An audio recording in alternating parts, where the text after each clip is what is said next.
Kejadian 15. Perjanjian Allah dengan Abram, janji tentang keturunannya. Kemudian datanglah firman Tuhan kepada Abram dalam suatu penglihatan. Janganlah takut, Abram, akulah perisaimu, upahmu akan sangat besar. Abram menjawab, ya Tuhan Allah, apakah yang akan engkau berikan kepadaku karena aku akan meninggal dengan tidak mempunyai anak? Dan yang akan mewarisi rumahku ialah Eliezer, orang Damsyik itu. Lagi kata Abram, engkau tidak memberikan kepadaku keturunan sehingga seorang hambaku nanti menjadi ahli warisku. Tetapi datanglah firman Tuhan kepadanya demikian, orang ini tidak akan menjadi ahli warismu, melainkan anak kandungmu, dialah yang akan menjadi ahli warismu.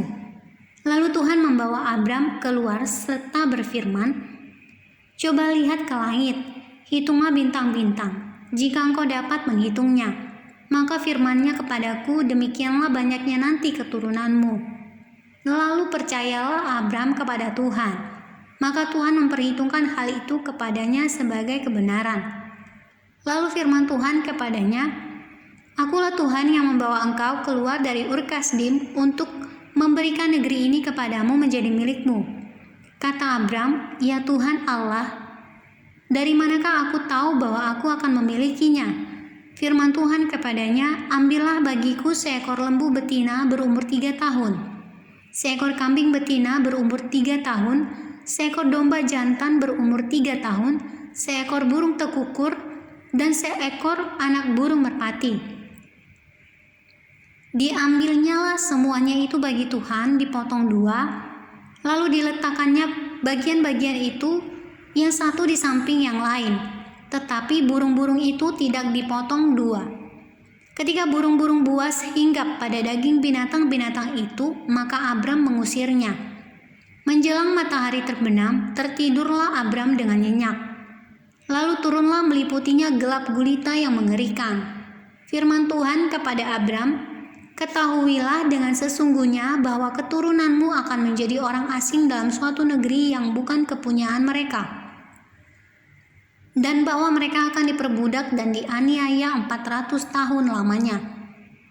Tetapi bangsa yang akan memperbudak mereka akan kuhukum, dan sesudah itu mereka akan keluar dengan membawa harta benda yang banyak. Tetapi engkau akan pergi kepada nenek moyangmu dengan sejahtera. Engkau akan dikuburkan pada waktu telah putih rambutmu. Tetapi keturunan yang keempat akan kembali ke sini, sebab sebelum itu kedurjanaan orang Amori itu belum genap.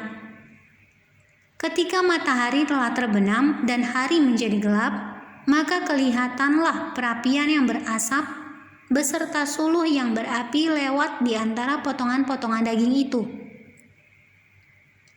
Pada hari itulah Tuhan mengadakan perjanjian dengan Abram, serta berfirman, kepada keturunanmu lah kuberikan negeri ini, mulai dari sungai Mesir sampai ke sungai yang besar itu, sungai Efrat, yakni tanah orang Keni, orang Kenas, orang Katmon, orang Het, orang Feris, orang Refaim, orang Amori, orang Kanaan, orang Girgasi, dan orang Yebus itu.